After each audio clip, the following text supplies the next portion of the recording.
He guardado esta historia por décadas. Comienza en marzo de 1967, cuando yo tenía 17 años. Vivía en un pequeño rancho a unos 15 kilómetros de la ciudad, y la palabra de mi padre era ley. En aquel tiempo, una muchacha de familia no elegía nada, ni el rebozo del domingo, mucho menos su propio futuro.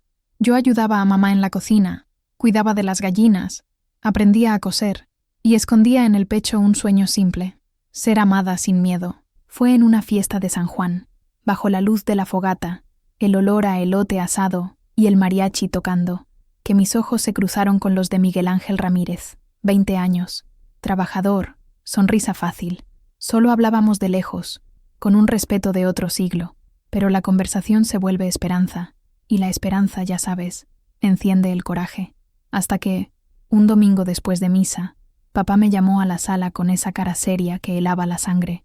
Dijo que ya había resuelto mi destino, un matrimonio arreglado con el hacendado don Fernando Morales, un hombre mucho mayor, dueño de tierras, respeto y dureza en la mirada. Y mi voz y mi corazón no entraron en la cuenta. Si crees que una vida puede cambiar en medio de la tormenta, quédate conmigo. Aprieta ese botón rojo, deja tu like para que esta historia llegue a quien la necesita, y cuéntame en los comentarios desde qué ciudad me estás viendo, porque es ahora que comienza de verdad, cuando la obediencia choca con el amor, y el miedo descubre que la fe y el coraje también visten trenza sencilla y guaraches gastados del interior de Jalisco. Mi nombre es Rosa María Hernández, y la vida que viví parece, a veces, una de esas novelas que se leen a la luz de una vela, llenas de sombras y giros inesperados. Antes de desenredar para ustedes el ovillo completo de mi memoria, un ovillo que comienza con un nudo apretado en el pecho, les pido un instante. Si las historias de resiliencia y de corazones que se empeñan en no romperse tocan su alma, consideren suscribirse a este rinconcito. Así, sabrán que no están solos. Y yo sabré que mis memorias han encontrado un hogar seguro. Ahora, tomen mi mano. Vamos a volver a donde todo casi terminó, para que puedan entender cómo todo, de hecho, volvió a empezar. El sonido rompió el silencio de la noche como un rayo partiendo un árbol antiguo.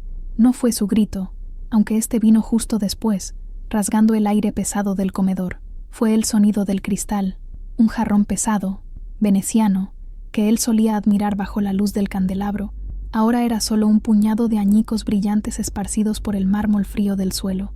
Los pedazos parecían estrellas caídas, testigos silenciosos de mi insignificancia.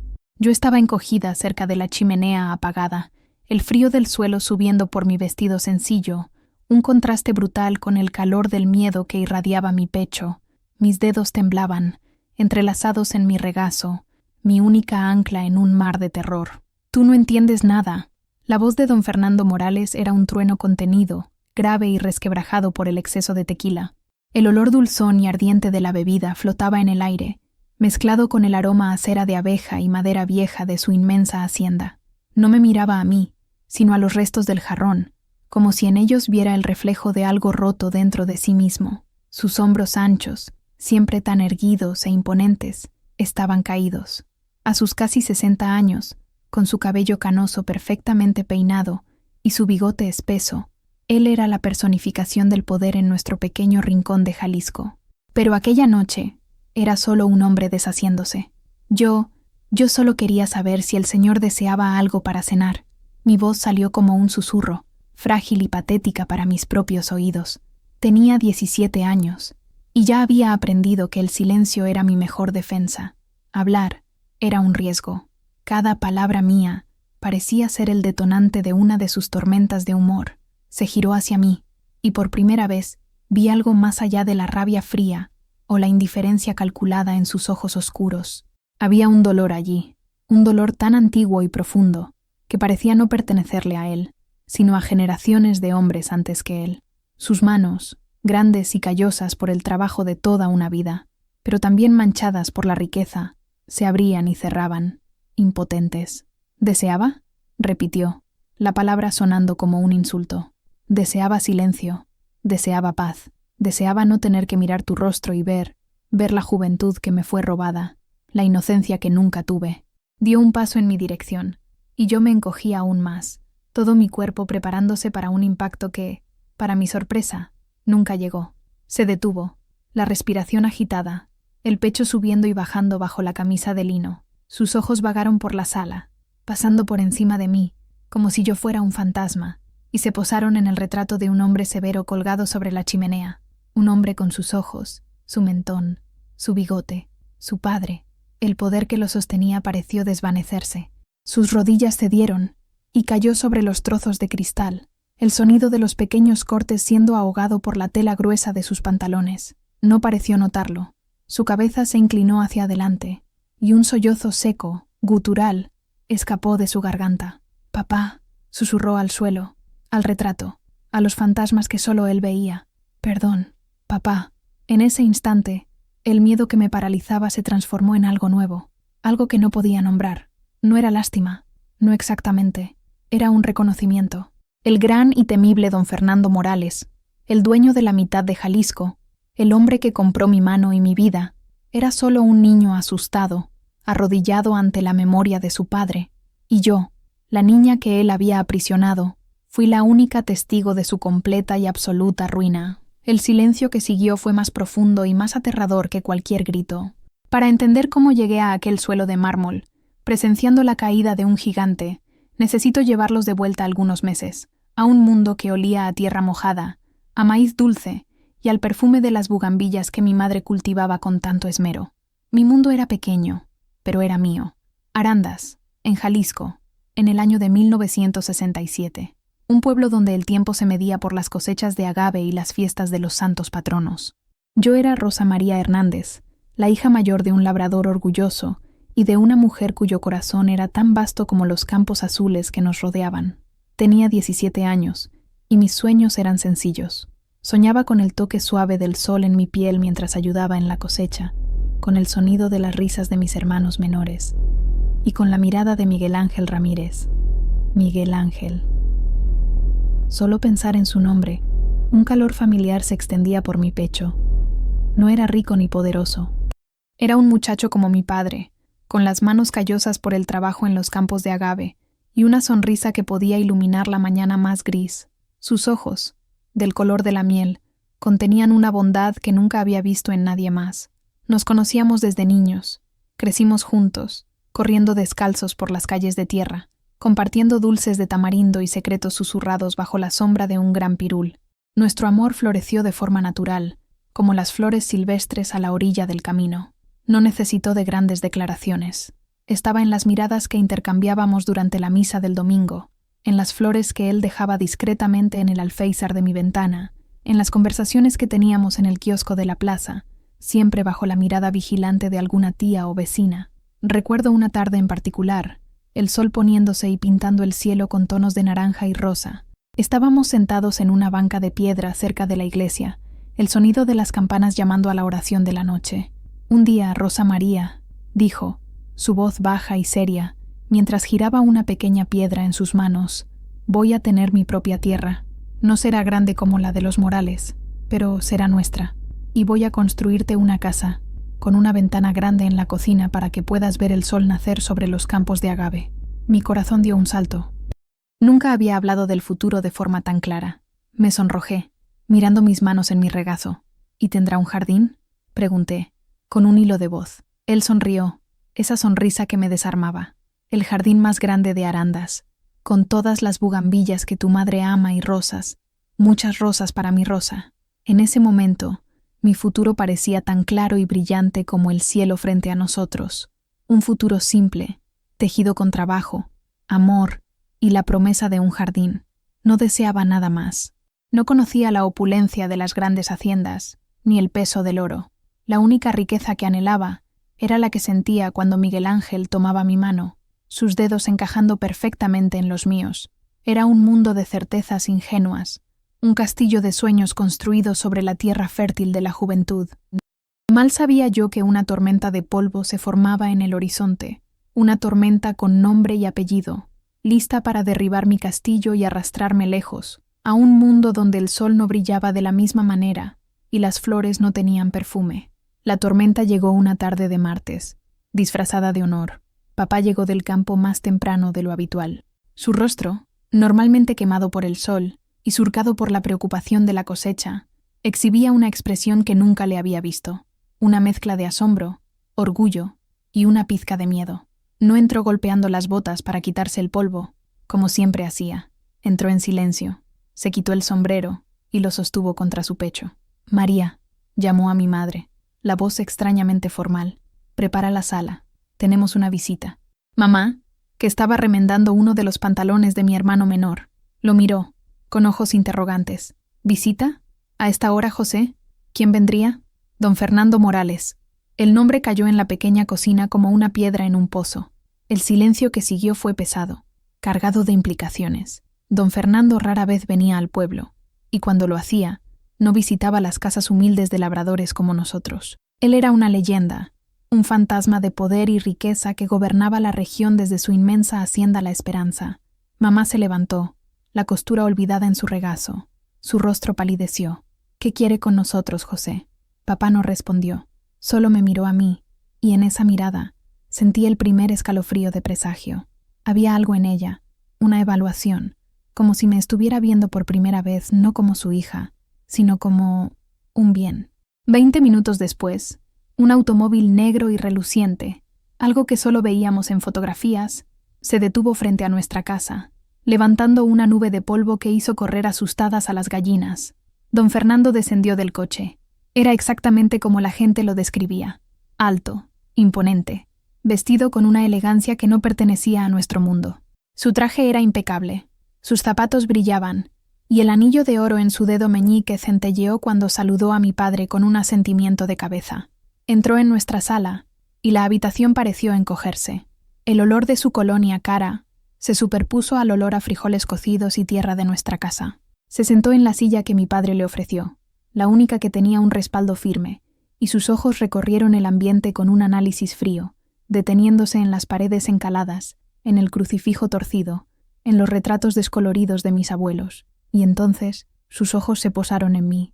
Yo estaba de pie cerca de la puerta de la cocina, sosteniendo una bandeja con vasos de agua, como mi madre me había indicado. Me sentí desnuda bajo su mirada. No era una mirada lasciva, sino algo peor. Era una mirada de posesión, como un hombre que evalúa un caballo premiado antes de la compra. La conversación fue breve, formal y surrealista. Don Fernando habló sobre la sequía, sobre la calidad del agave de la región, sobre la importancia de las familias tradicionales. Papá asentía con la cabeza, fascinado e intimidado. Mamá permanecía de pie, un fantasma silencioso en su propia casa. Finalmente, don Fernando fue al grano. «Señor Hernández», dijo, su voz resonando en la pequeña sala, «soy un hombre de pocas palabras. Estoy envejeciendo. No tengo herederos para la esperanza. Mi primera esposa, Guadalupe, me dejó hace muchos años. Necesito una compañera, una mujer joven, de buena familia, que pueda darme la estabilidad que la edad exige». Hizo una pausa, y el silencio se estiró, fino y tenso. Su hija, Rosa María, tiene la reputación de ser una muchacha decente, trabajadora y de una belleza notable. He venido a pedir su mano en matrimonio. El aire se me escapó de los pulmones, la bandeja tembló en mis manos, y el agua en los vasos onduló. Miré a mi padre, esperando que se riera, que dijera que era una broma de mal gusto, pero no se rió. Su rostro estaba serio, casi solemne. Miró a don Fernando, luego a mí, y vi la codicia luchar contra el amor paternal en sus ojos. Y, para mi horror eterno, vi a la codicia vencer. «Es un gran honor, don Fernando», dijo mi padre, con la voz embargada de emoción. «Un honor que no merecemos. Nadie me preguntó qué quería. Nadie me miró para ver las lágrimas que comenzaban a formarse, enturbiando la imagen de mi propia sala, transformándola en la escena de mi subasta. En ese momento, yo ya no era Rosa María, la niña que soñaba con un jardín. Era una novia de 17 años para un hombre que tenía edad para ser mi abuelo. La propuesta no había sido para mí. Había sido una transacción, y mi corazón era el precio a pagar. La noche que siguió a la visita de don Fernando fue la más larga de mi vida. El aire en nuestra pequeña casa era denso, cargado de palabras no dichas y de un futuro que se dibujaba en contra de mi voluntad. Después de que el automóvil negro desapareció en una nube de polvo, el silencio que quedó era acusador. Mamá fue la primera en romperlo, tan pronto como se cerró la puerta. «José, ¿qué has hecho?» Su voz era un susurro tembloroso, pero contenía la fuerza de una tormenta. Es una niña. Ella ama a Miguel Ángel. Papá se giró, los ojos brillando con una fiebre que no reconocí. He hecho lo que es mejor para ella, lo que es mejor para todos nosotros, dijo, subiendo el tono de voz. ¿Oíste al hombre? Matrimonio con don Fernando Morales. ¿Tienes idea de lo que eso significa? Nuestros hijos podrán estudiar. Nunca más tendremos que preocuparnos por una mala cosecha. Rosa María será la señora de la hacienda más grande de la región. Tendrá vestidos, joyas, todo lo que nunca pudimos darle. ¿Y el amor, José? Replicó mamá, dando un paso al frente. ¿Y su felicidad? No tendrá nada de eso. Estás vendiendo a nuestra hija. La palabra vendiendo flotó en el aire, fea y verdadera. Papá retrocedió como si lo hubieran abofeteado. No hables así. Es por su bien. El amor no llena la barriga.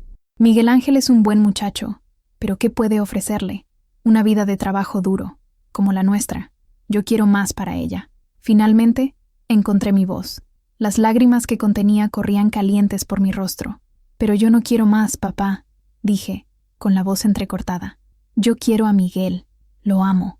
Mi padre me miró, y por primera vez vi ira en su rostro, una ira nacida de la frustración y de toda una vida de dificultades. ¿Amor? ¿Qué sabes tú del amor a los 17 años? Aprenderás a respetar a don Fernando, y con el tiempo, quizás hasta a quererlo. La decisión está tomada. Sentí que el suelo desaparecía bajo mis pies. Era una pesadilla. Corrí a mi cuarto, un pequeño cubículo que compartía con mi hermana menor, y me arrojé a la cama, los sollozos sacudiendo mi cuerpo. Oía a mis padres discutir al otro lado de la pared de adobe, las voces subiendo y bajando, una sinfonía de desesperación y ambición. Pasé la noche en vela, mirando el techo, trazando los contornos de mi futuro robado. Cada sueño que tenía con Miguel Ángel, la casita, el jardín, los hijos que tendríamos, se deshacía en polvo. Me sentía traicionada por el hombre que debía protegerme, mi propio padre. Comprendí, con la claridad dolorosa de la juventud perdida, que su amor por mí estaba condicionado a su deseo de una vida mejor. A la mañana siguiente, mis ojos estaban hinchados, y mi corazón era una piedra en el pecho. Tenía que contárselo a Miguel. Era lo mínimo que le debía. Esperé hasta la hora en que sabía que él estaría volviendo del campo para almorzar, y lo intercepté en el camino polvoriento cerca de su casa. Cuando me vio, su rostro se abrió en la sonrisa de siempre, pero la sonrisa murió en sus labios al ver mi expresión. «Rosa, ¿qué pasó? Pareces...». No pude formular las palabras. Las lágrimas llegaron primero. Él me sujetó por los hombros, la preocupación grabada en su rostro. «Por el amor de Dios, habla conmigo. Tu padre. ¿Alguien está enfermo?». Negué con la cabeza. «Estoy comprometida, Miguel». La frase salió ahogada, un sonido horrible. Él frunció el ceño, confundido. ¿Comprometida? ¿Cómo así? Nosotros... Ni siquiera hemos hablado de eso todavía. No contigo, sollocé. Con don Fernando Morales. Me soltó, dando un paso atrás como si la noticia fuera una fuerza física que lo empujara. Su rostro se puso blanco bajo el bronceado del sol. Incredulidad, dolor, y luego, una rabia impotente pasaron por sus ojos color miel. Eso es una broma. Tu padre no haría eso. Lo hizo Miguel. Aceptó anoche. Dice que es por mi bien. Por el bien de él, exclamó Miguel, su voz baja y llena de furia. Te vendió Rosa María. La misma palabra, dicha por mi madre, ahora por él. Y dolió aún más. Se pasó las manos por el cabello, caminando de un lado a otro en el camino, levantando polvo. «Nos vamos a fugar», dijo de repente, deteniéndose frente a mí y sujetando mi rostro entre sus manos. «Esta noche. Yo preparo algunas cosas, nos encontramos cerca del río y nos vamos. A Guadalajara, a cualquier lugar». Por un instante, la esperanza floreció en mi pecho. Fugarme. Dejar todo atrás y empezar de nuevo. Solo nosotros dos. Pero entonces, la realidad me golpeó. La vergüenza que traería a mi familia, mis hermanos menores, mi madre, que sufriría las consecuencias de la ira de mi padre, y el desprecio del pueblo. Y yo conocía a mi padre. Si me fugaba, nos casaría. La influencia de don Fernando era vasta. No habría lugar donde pudiéramos escondernos.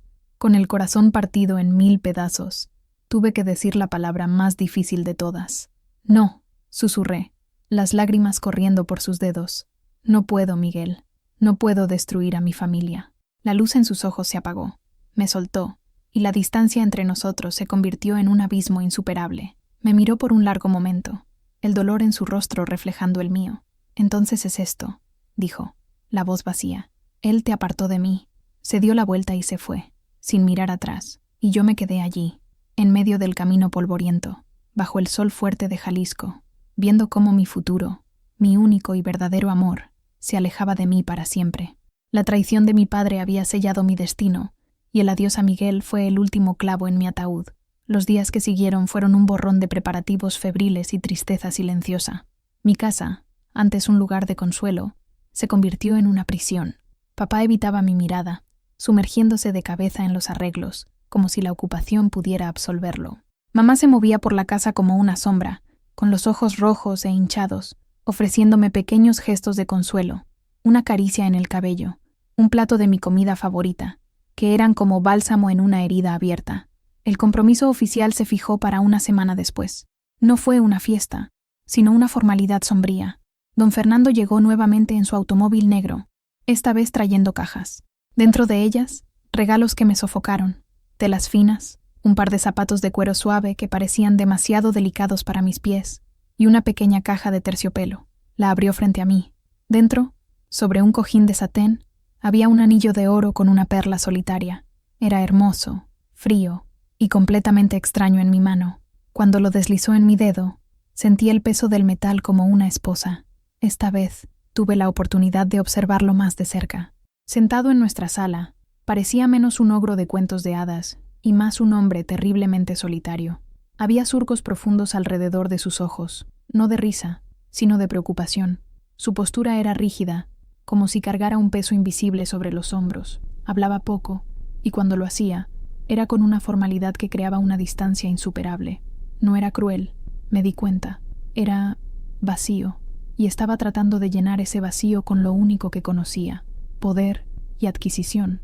Y yo era su más nueva adquisición. Intentó conversar conmigo. Preguntó sobre cosas que, suponía, le interesaban a una muchacha de mi edad. Bordado, flores, las fiestas de la iglesia. Respondí con monosílabos, la voz baja, los ojos fijos en el suelo. Cada palabra era un esfuerzo.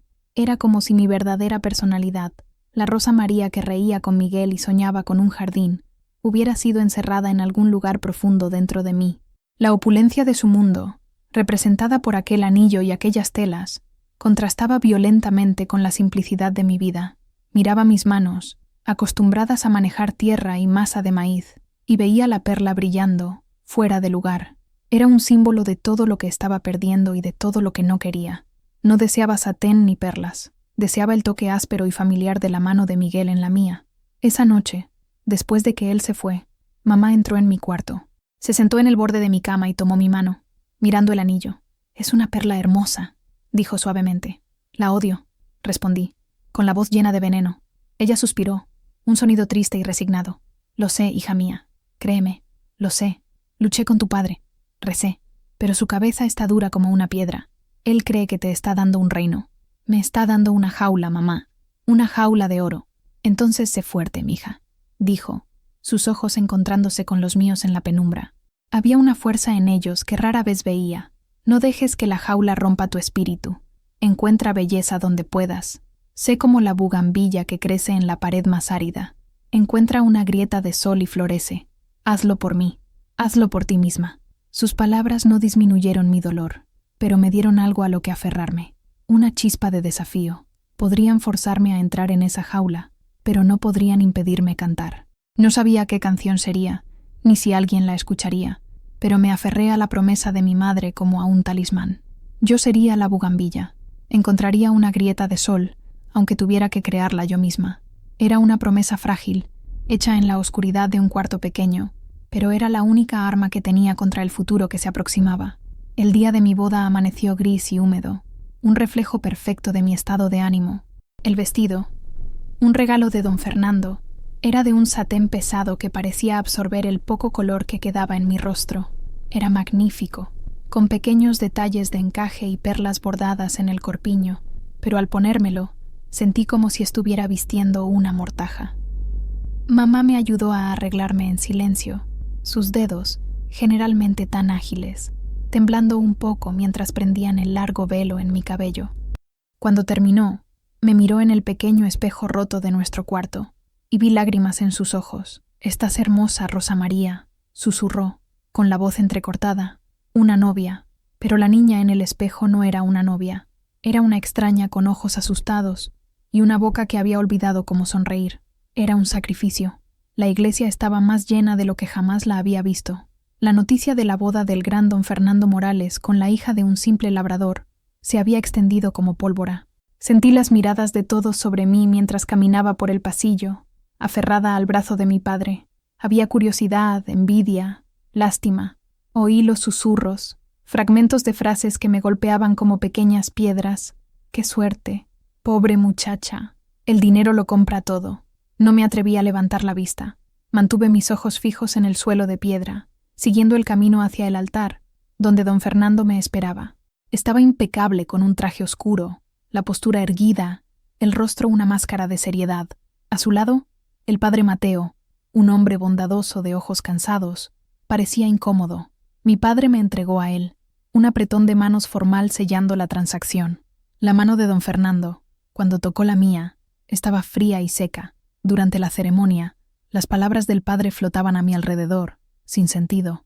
En la alegría y en la tristeza, en la salud y en la enfermedad, amar y respetar, hasta que la muerte los separe. Cada promesa era una mentira, un cuchillo que se clavaba más hondo en mi corazón.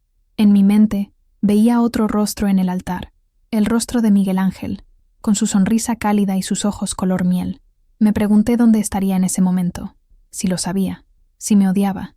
El dolor de su ausencia era una presencia física, más real que el hombre parado a mi lado. Cuando llegó el momento de decir «acepto», mi voz no salió. El silencio se prolongó. Sentí que el agarre de don Fernando en mi mano se intensificaba, una advertencia sutil. El padre Mateo me miró con compasión. Reuní toda la fuerza que me quedaba y forcé la palabra a salir, un sonido ronco y sin vida. El anillo de bodas, una alianza de oro gruesa, se unió al anillo de compromiso, doblando el peso en mi dedo. Cuando don Fernando levantó mi velo para el beso, cerré los ojos. Sus labios apenas tocaron los míos, un toque seco, breve y completamente desprovisto de cualquier afecto. Fue un sello, no un beso, la confirmación final de que mi vida, como la conocía, había terminado. A la salida de la iglesia, fuimos recibidos no con una lluvia de arroz, sino con el silencio respetuoso y temeroso que siempre acompañaba a don Fernando. Me guió hasta el automóvil negro, la puerta cerrándose con un clic definitivo. Mientras el coche se alejaba, miré por la ventanilla trasera y vi a mi madre, de pie en los escalones de la iglesia, un pequeño punto de color en medio de la multitud. Estaba llorando. El coche dejó atrás las calles familiares de Arandas, la plaza, la escuela, la casa de Miguel. Cada esquina era una despedida. Me sentía como si estuviera siendo secuestrada a plena luz del día, con la bendición de la iglesia y el consentimiento de mi propio padre. El peso del velo, el satén del vestido, el oro en mi dedo, todo era la parafernalia de una ceremonia que celebraba no la unión de dos almas, sino la venta de una. El viaje del pueblo a la hacienda La Esperanza pareció durar una eternidad. El camino de tierra estaba flanqueado por hileras interminables de agave azul, las plantas puntiagudas pareciendo lanzas que guardaban un reino prohibido. Don Fernando no dijo una palabra en todo el trayecto.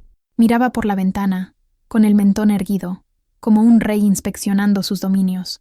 Yo me mantuve encogida en mi rincón, la tela cara del vestido arrugada debajo de mí, mirando mis manos, los anillos que brillaban extrañamente en la luz polvorienta que entraba en el coche. Finalmente, pasamos por un imponente portón de hierro forjado, coronado por una E de esperanza. Una ironía cruel, pensé. Un largo camino de grava, bordeado por eucaliptos altos y sombríos, nos llevó hasta la casa principal. ¿Y qué casa? Era más un palacio que una casa.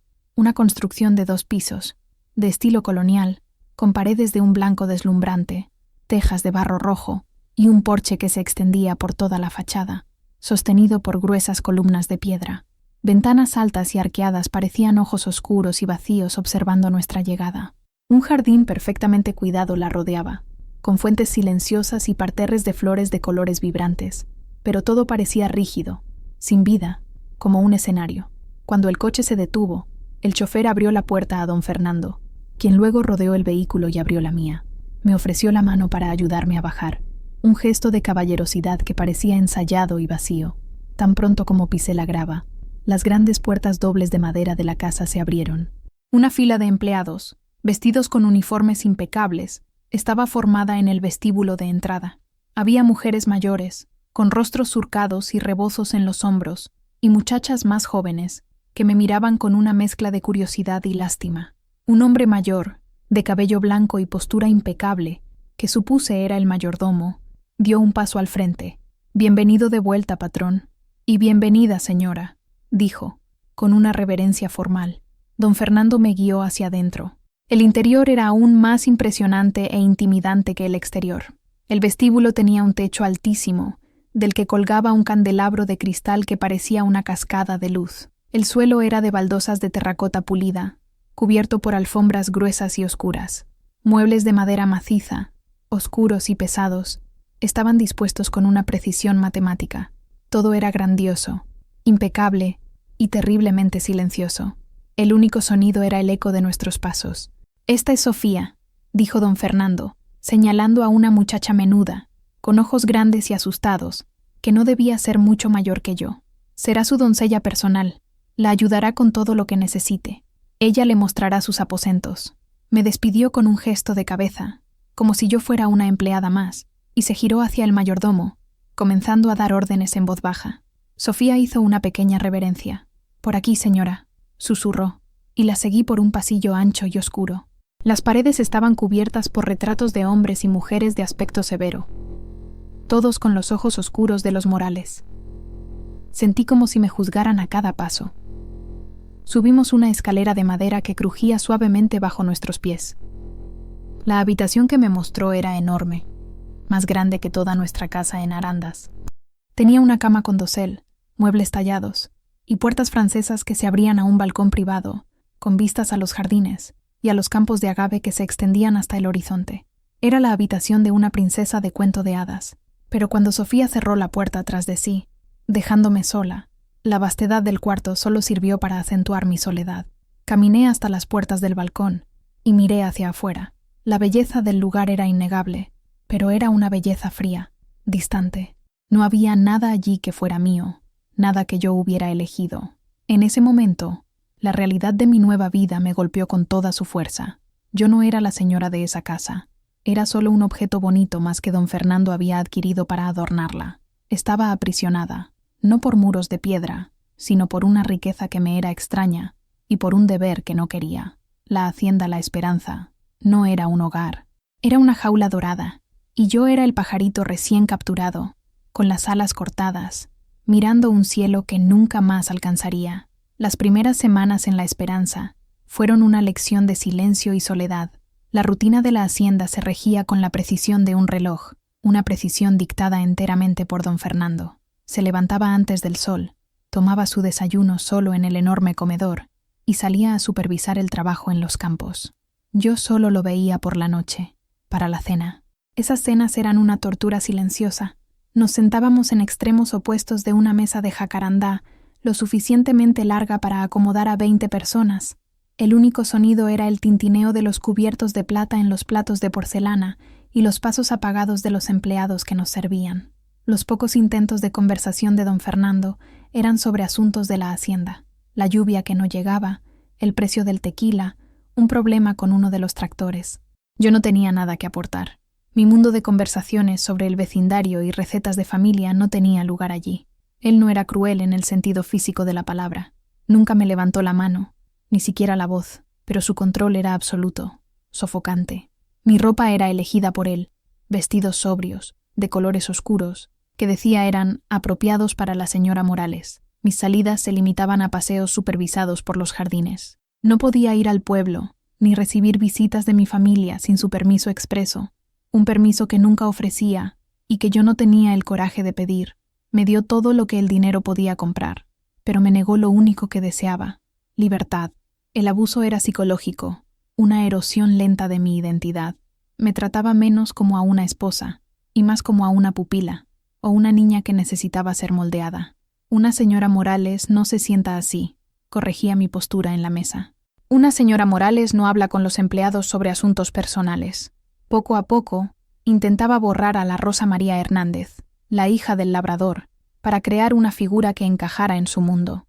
Mis días eran largos y vacíos. Vagaba por los pasillos silenciosos de la casa, sintiendo el peso de los retratos de sus ancestros sobre mí. Intentaba leer los libros de su vasta biblioteca, pero las palabras se mezclaban frente a mí.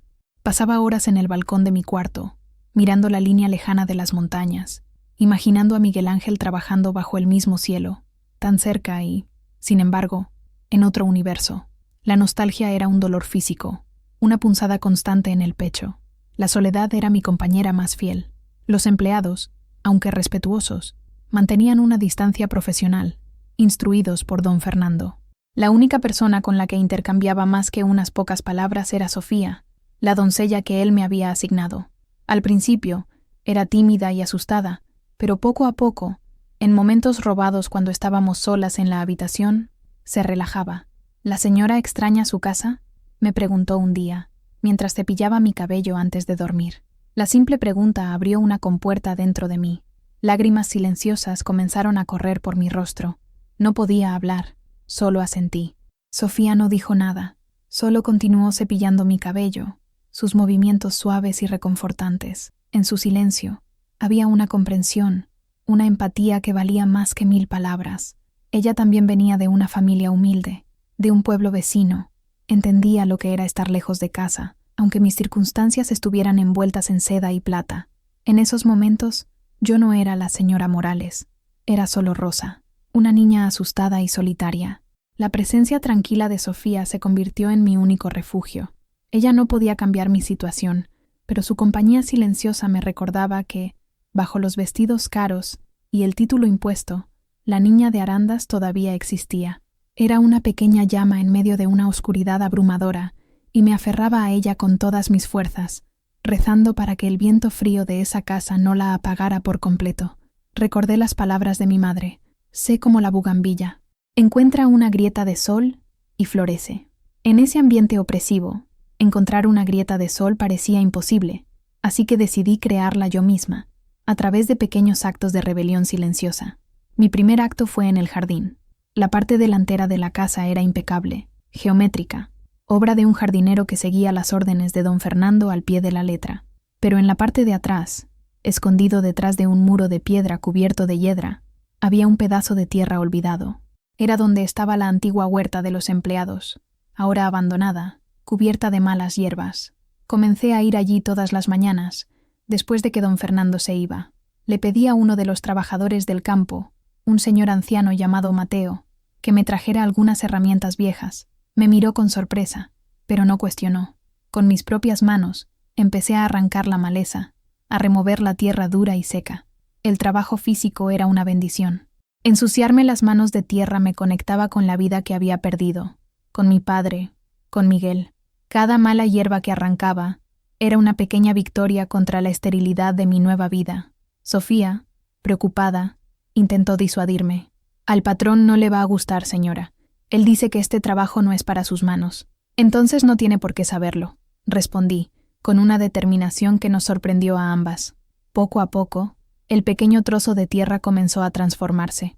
Le pedí a Mateo que me trajera semillas, tomates, pimientos, cilantro y, audazmente, semillas de flores silvestres. Las planté con cuidado, regándolas con el agua de un pozo cercano. Mi pequeño jardín secreto se convirtió en mi santuario. Era el único lugar en la vasta hacienda donde sentía que podía respirar, donde yo era la única autoridad. Mi amistad con Sofía también se profundizó.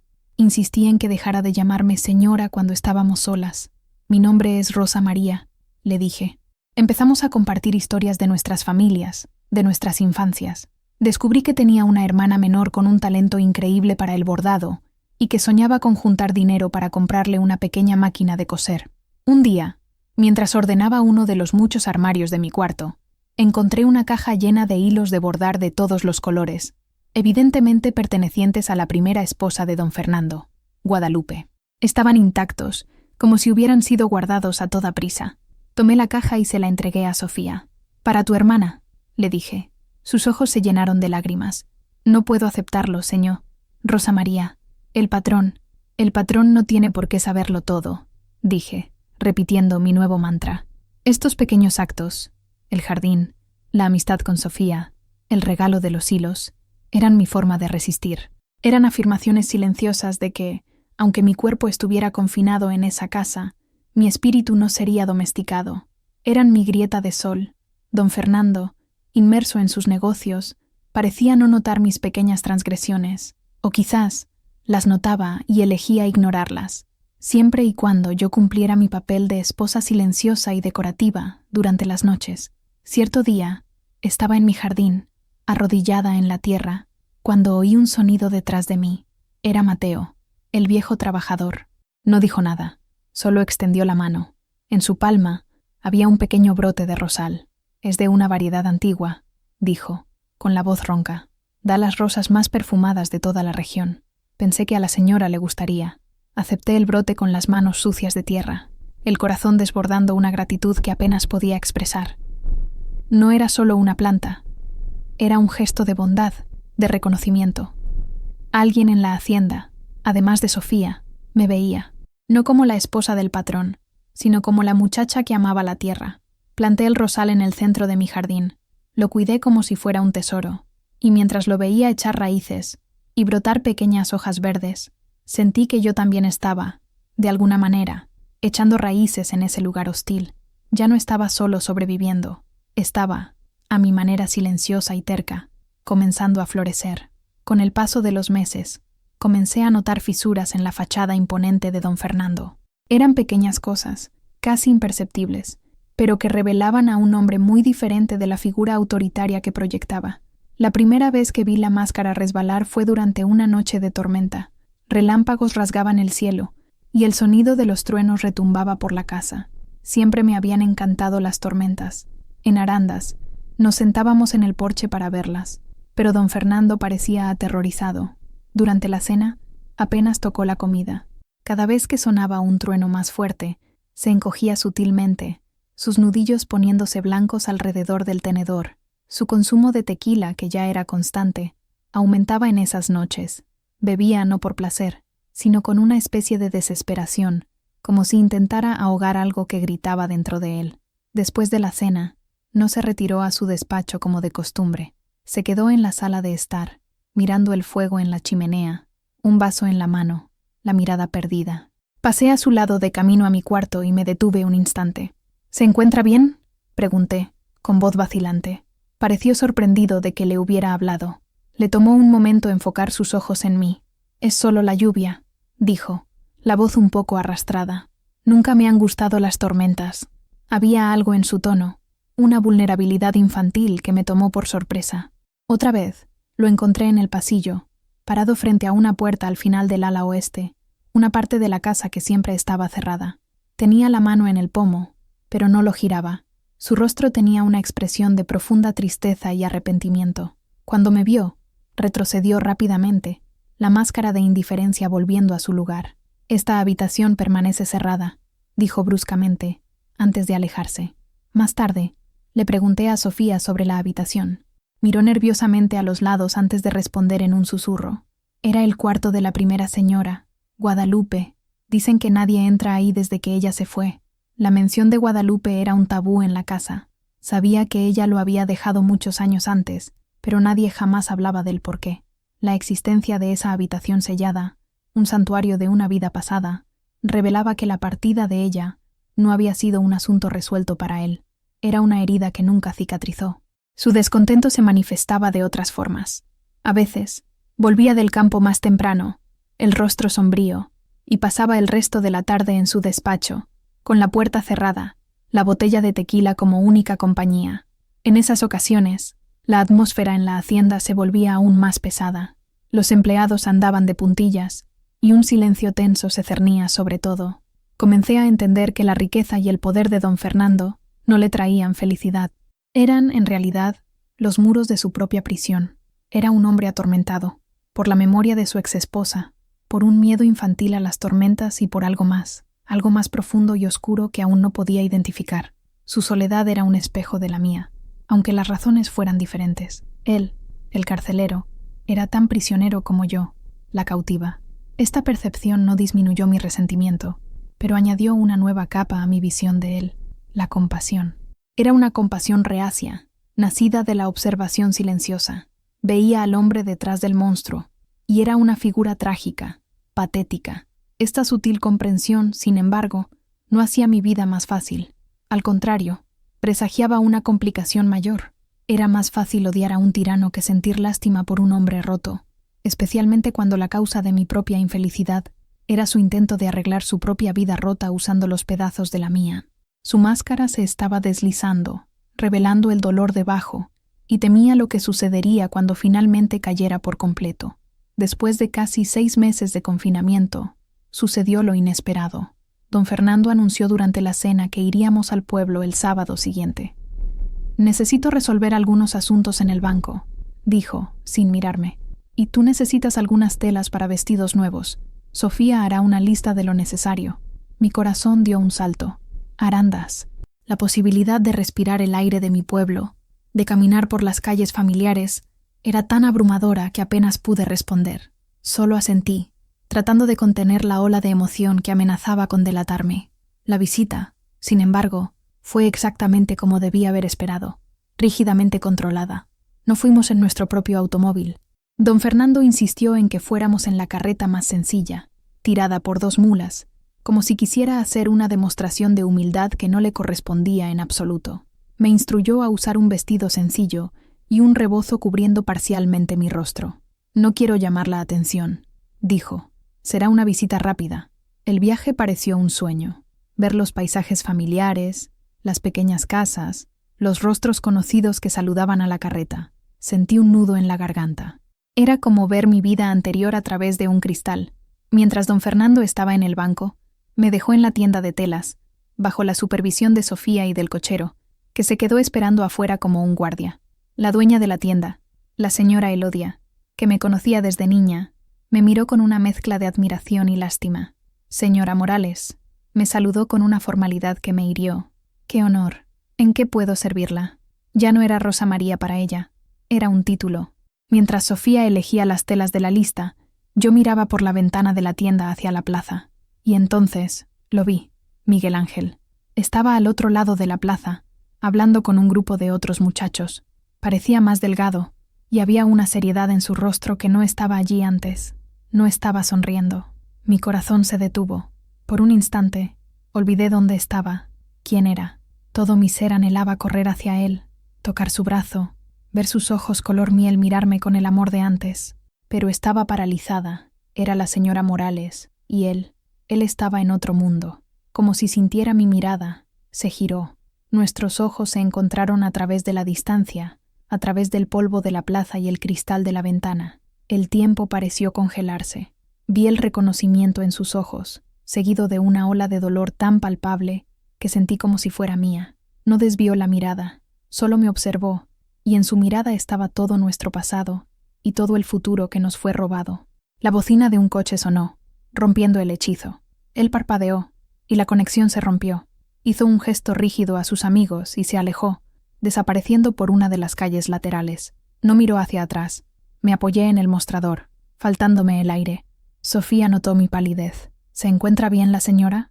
«Estoy bien», mentí, la voz débil. «Es solo el calor». El resto de la visita al pueblo fue una tortura. Cada calle, cada edificio, era un recuerdo de lo que había perdido.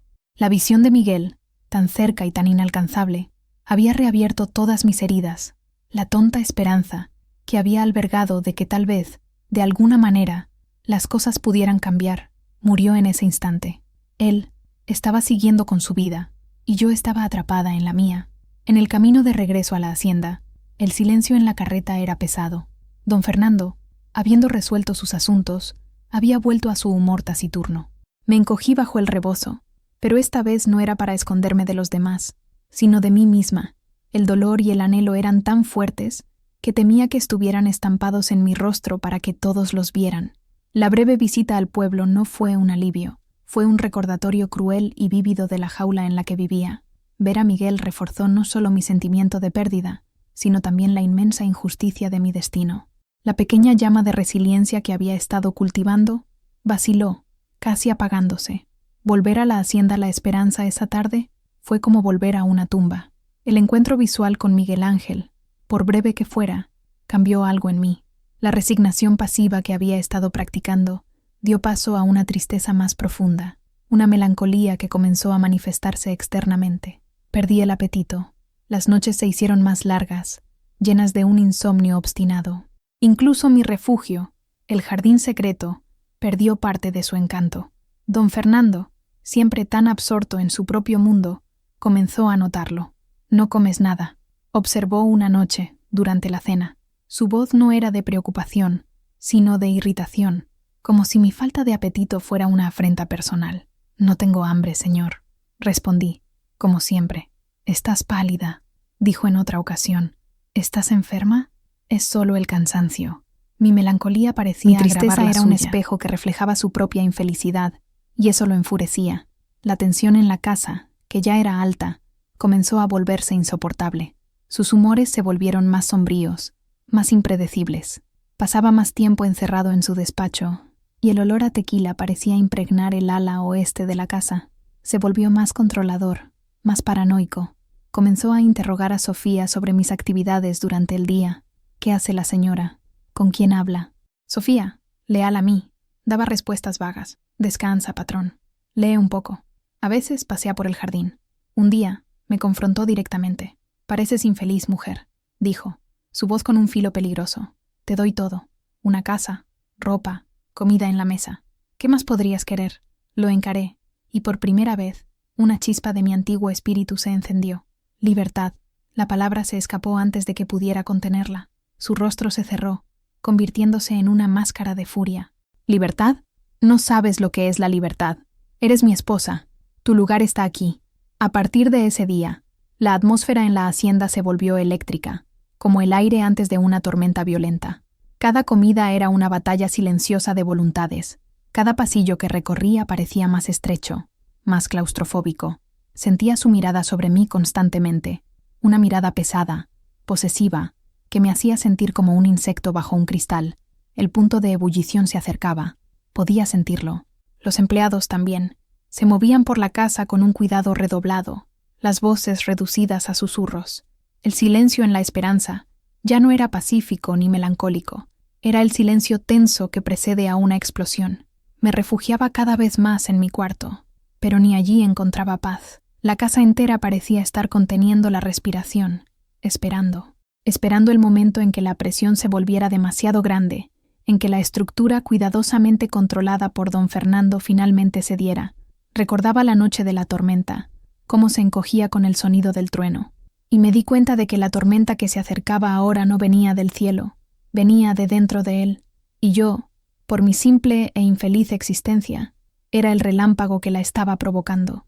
La escalada de tensión alcanzaba su punto máximo, y sabía, con un miedo helado en el estómago, que cuando la tormenta finalmente estallara, todos seríamos arrastrados por ella. La noche en que la presa se rompió, comenzó como tantas otras, con un silencio pesado en la mesa del comedor. Don Fernando bebió más de lo habitual, sus movimientos bruscos, la mano golpeando el vaso en la mesa con fuerza innecesaria a cada trago. Sus ojos estaban inyectados, enfocados en algún punto distante más allá de mí. Apenas toqué la comida, con el estómago revuelto por la ansiedad. Cuando la comida terminó, no se retiró. Permaneció sentado, mirando el vaso vacío. Me levanté para irme, esperando escapar a la seguridad relativa de mi cuarto. «Siéntate», ordenó, la voz ronca. Obedecí, el corazón martillando contra mis costillas. Se levantó y comenzó a caminar por la sala, las manos en la espalda, como un animal enjaulado. «¿Crees que soy un tonto?», comenzó, la voz baja y amenazante. «¿Crees que no veo el desprecio en tus ojos? ¿Crees que no siento tu juicio en cada silencio?» No respondí. Cualquier palabra sería combustible para el fuego que veía en sus ojos. «Te di mi nombre», gritó de repente, girándose hacia mí. «El nombre Morales. Un nombre respetado en todo Jalisco. ¿Y qué me das a cambio?» Tristeza, acusación silenciosa. Paseas por esta casa como un fantasma, un recordatorio constante de mi fracaso. «Yo no», empecé, pero me interrumpió. «No me mientas. Te vi en el pueblo. Vi la manera en que miraste a ese peón. ¿Crees que no lo sé? ¿Crees que las noticias no corren en este pueblo? El amor de tu infancia. ¡Qué patético! La sangre se me heló en las venas. Alguien se lo había contado. Alguien había visto esa mirada intercambiada en la plaza y se la había llevado, envenenada con insinuaciones. Me deshonras aquí, bajo mi propio techo. Continuó, la voz subiendo con cada palabra. Tomó el jarrón de cristal veneciano de la mesita de la esquina, un objeto que él valoraba. Yo construí todo esto, con mis propias manos, de la nada. Mi padre me dejó con nada más que deudas y un nombre manchado, y yo levanté este imperio. ¿Y tú, te atreves a mirarme con lástima? Sus ojos estaban salvajes, el dolor y la rabia mezclándose en una expresión aterradora. Me estaba hablando a mí, pero sus palabras eran para los fantasmas de su pasado. Solo quería saber si el señor deseaba algo para cenar. Mi voz salió como un susurro, un intento desesperado y tonto de romper el hechizo, de llevar la conversación de vuelta a un terreno seguro. La banalidad de mi pregunta pareció enloquecerlo aún más. Fue la chispa final. ¿Deseaba? Rugió, y fue entonces cuando arrojó el jarrón contra el suelo. El sonido del cristal haciéndose añicos fue catártico. Y entonces gritó, un grito de angustia pura que parecía venir de las profundidades de su alma. «Tú no entiendes nada».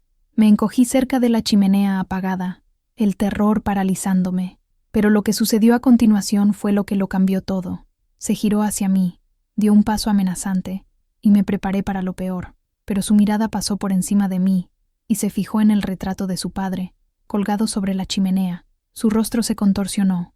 La ira se disolvió, siendo reemplazada por una desesperación abrumadora. Lo juré, jadeó, más para el retrato que para mí. Juré que nunca sería como tú, que nunca dejaría que la rabia me consumiera, que mi casa sería un lugar de paz. Miró sus propias manos temblorosas, como si no las reconociera. Me miró a mí, encogida en el suelo, el miedo estampado en mi rostro, y en su mirada vi el momento exacto en que se vio a sí mismo a través de mis ojos, y lo que vio lo quebró. El poder, la rabia, la pose de hacendado, todo se deshizo. Cayó de rodillas sobre los trozos de cristal, el cuerpo temblando con sollozos secos y silenciosos. «Papá», susurró al suelo, a la memoria que lo atormentaba. «Perdón, papá». El hombre que me aterrorizaba había desaparecido. En su lugar, había un niño perdido, reviviendo un trauma antiguo. No me estaba gritando a mí, le estaba gritando a la sombra de su padre. El jarrón roto no era por mí, era por toda una vida de dolor reprimido que finalmente encontró una salida. Y en medio de ese silencio ensordecedor, puntuado solo por sus sollozos, mi miedo comenzó a transformarse en una compasión impactante y abrumadora. En aquel suelo de mármol, en medio de los restos de un jarrón y de un hombre, algo se había roto para siempre, pero algo nuevo e inesperado estaba comenzando a nacer. El silencio que se instaló en el comedor tras el colapso de don Fernando era más pesado que cualquier grito. Sus sollozos disminuyeron hasta convertirse en solo una respiración agitada e irregular. Permaneció de rodillas, con la cabeza gacha, rodeado por los trozos brillantes de su orgullo. No me moví. Mi cuerpo todavía estaba congelado, una mezcla de miedo residual y un nuevo sentimiento, confuso y poderoso. El velo de terror que él siempre había extendido sobre mí se había rasgado, revelando al hombre vulnerable debajo. Era imposible temer a alguien tan abyectamente roto. Después de un tiempo que pareció una eternidad, se levantó, tambaleante. No me miró, con los hombros encorvados, pareciendo haber envejecido décadas en cuestión de minutos. Salió de la sala, sus pasos lentos y pesados resonando en el pasillo. Oí la puerta de su despacho cerrarse con un suave clic. Me quedé sola. El olor a tequila, la visión de los añicos en el suelo, el eco de su susurro. «Perdón, papá». Todo se mezclaba en un torbellino en mi mente. La primera empleada que entró en la sala, atraída por el ruido, se detuvo en la puerta, con los ojos desorbitados de horror al ver la escena. Miró los trozos, luego a mí, esperando una orden, una explicación. «Déjalo por ahora, Ana», dije, con la voz sorprendentemente firme. «Yo me encargaré de esto». Ella asintió, aliviada de no tener que involucrarse, y se retiró silenciosamente. Sola de nuevo, me levanté. Mis miembros estaban rígidos. Fui a la cocina y cogí un recogedor y una escoba. Con cuidado, empecé a barrer los trozos de cristal.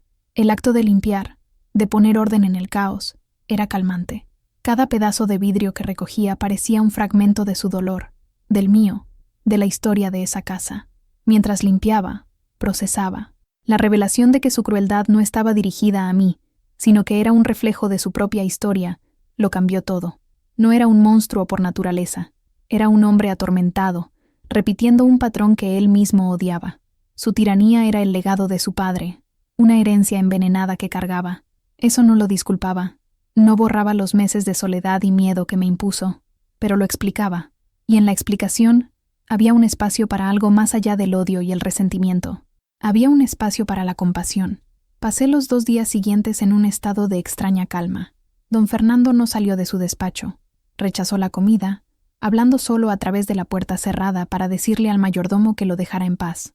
La hacienda entera parecía estar en suspenso, los empleados moviéndose con un silencio reverente, como si alguien estuviera de luto. Y, en cierto modo, lo estábamos. El don Fernando que todos conocían y temían había muerto esa noche en el comedor. No sabíamos quién o qué emergería de su exilio autoimpuesto. Sofía estaba preocupada por mí. ¿Estás bien, Rosa María? ¿Él te hizo daño? No, la tranquilicé. No me tocó. Era verdad, al menos físicamente. Al tercer día la inacción comenzó a pesarme. Mi miedo se había disipado por completo, reemplazado por una claridad inesperada. Tenía una opción. Podía seguir siendo la víctima silenciosa, esperando que él emergiera de su despacho para retomar su papel de tirano. O podía hacer algo. Algo que la antigua Rosa María, la niña asustada de Arandas, jamás se habría atrevido a hacer. Recordé las palabras de mi madre una vez más, pero ahora tenían un nuevo significado. Encuentra una grieta de sol y florece. Quizás la grieta de sol no era solo para mí. Quizás, solo quizás, yo podría ser la grieta de sol para otra persona, incluso si esa persona era mi propio carcelero. Era una idea radical, aterradora, pero parecía lo único correcto. El ciclo de dolor en esa casa necesitaba romperse, y, por alguna extraña razón del destino, parecía que yo era la única que podía intentarlo. Con la decisión tomada, una calma se apoderó de mí. Preparé una bandeja sencilla en la cocina, un vaso de agua fresca, un plato con caldo de pollo caliente y un trozo de pan. El cocinero me miró con asombro, pero no dijo nada. Llevé la bandeja por el pasillo silencioso hasta la puerta del despacho. El corazón me latía un poco más rápido, no de miedo, sino de anticipación. Llamé suavemente a la puerta de madera maciza. Dije que me dejaran en paz. Llegó la respuesta, la voz ahogada y ronca. «Soy yo, Rosa María», dije, la voz clara y firme. «Le he traído algo de comer». Hubo un largo silencio al otro lado. Casi podía sentir su sorpresa, su confusión. Esperaba que gritara, que me mandara a marchar. Pero en cambio, oí el sonido de una llave girando en la cerradura. La puerta se abrió una rendija. La habitación estaba en penumbra, las pesadas cortinas cerradas. Don Fernando estaba allí, una sombra en la oscuridad. Tenía un aspecto terrible. Llevaba la misma ropa de 3 días antes, ahora arrugada. Su cabello estaba revuelto, y una barba incipiente cubría su rostro pálido. Tenía los ojos hundidos y rojos. Miró la bandeja, luego a mí, la desconfianza y la vergüenza luchando en su rostro. «¿Por qué?», logró preguntar, la voz un susurro áspero. «Porque necesita comer», respondí simplemente. No había acusación en mi voz, ni rabia, solo un hecho simple. Pareció desarmado por mi respuesta directa. Abrió más la puerta y retrocedió, permitiéndome entrar. El despacho olía a polvo, sudor y al aroma rancio de tequila viejo. Había botellas vacías en el suelo. Coloqué la bandeja en una pequeña mesa, lejos del desorden. Él no se movió, solo me observaba desde la puerta, como un animal herido. No dije nada más. Simplemente me giré y me dirigí hacia las ventanas. Con un movimiento decidido, abrí las pesadas cortinas. La luz del sol de la tarde inundó la habitación, revelando el alcance de su reclusión. Él retrocedió ante la luz, protegiéndose los ojos. Aún en silencio, comencé a ordenar el lugar. Recogí las botellas vacías, poniéndolas en un rincón. Apilé los papeles esparcidos sobre el escritorio. Mis movimientos eran tranquilos, deliberados. No era el trabajo de una empleada obedeciendo una orden, sino un acto de cuidado. Me observó todo el tiempo, mudo. Vi su mirada seguir mis manos mientras yo ordenaba su desorden. Cuando terminé, la habitación todavía estaba desordenada, pero respirable. La luz del sol y el olor del caldo caliente habían disipado un poco la oscuridad. Señalé la bandeja. «Coma», dije suavemente. «La sopa se va a enfriar». Luego, me di la vuelta y salí del despacho, cerrando la puerta detrás de mí. dejándolo solo con la luz del sol y ese pequeño gesto de humanidad. No sabía qué esperar, pero cuando, una hora después, Sofía fue a recoger la bandeja, volvió con los ojos muy abiertos. «Ha comido», me susurró, maravillada. «Se lo ha comido todo». Fue una pequeña victoria, pero pareció monumental. No había ofrecido perdón, ni exigido una disculpa. Había ofrecido un vaso de agua a un hombre sediento, comida a un hombre hambriento. Había respondido a su inhumanidad con un simple acto de compasión. Y, en la oscuridad de su autocompasión, ese pequeño y vacilante paso parecía haber encendido una vela. Esa noche, por primera vez, don Fernando no cenó solo. Apareció en el comedor, afeitado y con ropa limpia. Todavía parecía agotado, las sombras bajo sus ojos más profundas que nunca, pero había una quietud en él que no conocía. Comimos en silencio, pero era un silencio diferente. No era tenso ni hostil, sino pensativo, casi frágil. Después de que retiraron los platos, cuando esperaba que se retirara a su despacho, habló. «Siéntese conmigo en la sala de estar, por favor», dijo. No era una orden, sino una petición. Sorprendida, lo seguí. No encendió las luces, dejando la sala iluminada solo por el brillo suave de la chimenea, que él mismo encendió. Nos sentamos en sillones opuestos. Miró el fuego durante un largo tiempo antes de hablar, eligiendo sus palabras con cuidado. «Mi padre», comenzó, la voz baja y vacilante. «Era un hombre duro, un hombre quebrado por la revolución. Lo perdió todo: tierras, dinero, estatus. Lo único que le quedó fue el orgullo y una botella de tequila». Hizo una pausa, tragando saliva. Bebía todos los días. Y cuando bebía, venía la rabia. Rabia por su suerte, por el gobierno, por el mundo. Y descargaba esa rabia en nosotros y en mí, en mi madre. Escuché, inmóvil, con el corazón encogido. Crecí con miedo al sonido de sus pasos en el pasillo, al ruido de un cinturón desabrochándose. Me decía que era débil, inútil, que nunca sería nada, que nunca sería capaz de restaurar el honor del nombre Morales. Sus ojos estaban fijos en las llamas, pero yo sabía que estaba viendo escenas de su pasado. Cuando tenía 16 años, él fue demasiado lejos con mi madre. Intenté intervenir, y se volvió contra mí. Fue la primera vez que me defendí. Peleamos. Yo era joven y fuerte, y él, debilitado por la bebida. Se detuvo, la respiración contenida en su garganta. Lo vencí. Lo dejé en el suelo. A la mañana siguiente, se fue. Nunca más lo volví a ver. Un silencio pesado llenó la sala. Lo juré ese día. Continuó, la voz entrecortada. Juré que sería todo lo que él no fue, que sería fuerte, exitoso, que reconstruiría lo que él perdió, y que mi casa nunca, jamás, conocería el tipo de miedo que yo conocí. Finalmente me miró, y sus ojos estaban llenos de un dolor y una vergüenza abrumadores. Y entonces, esa otra noche, miré tu rostro, y vi el mismo miedo que veía en los ojos de mi madre. Oí la voz de mi padre saliendo de mi boca. Me convertí en él, el monstruo del que pasé toda mi vida huyendo. Lágrimas silenciosas corrían por su rostro arrugado. No intentó secarlas. «Te traje a esta casa», dijo con la voz quebrada, pensando que una esposa joven y hermosa llenaría el vacío, que arreglaría lo que estaba roto en mí. Fue egoísta, fue cruel. Robé tu juventud, tu felicidad, para nada, porque el vacío todavía está aquí. En ese momento, toda la historia de mi vida con él fue reescrita. Yo no era el blanco de su crueldad, sino el daño colateral de una guerra que libraba consigo mismo desde hacía 50 años. No sé de dónde saqué las palabras. Simplemente vinieron. «Usted no es su padre», dije suavemente. El hecho de que vea lo que hizo, el hecho de que duela tanto, lo demuestra. Él nunca sintió remordimiento. Me miró sorprendido, como si esa idea nunca se le hubiera ocurrido. «Lo que está roto», continué, cobrando valor. «Quizás pueda arreglarse, pero no con tequila y silencio. Quizás con ayuda».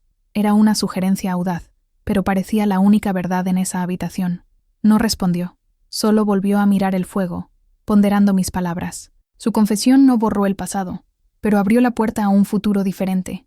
Me mostró sus heridas, y al hacerlo, me dio la oportunidad de ayudar a curarlas, y quizás, en el proceso, curar también las mías.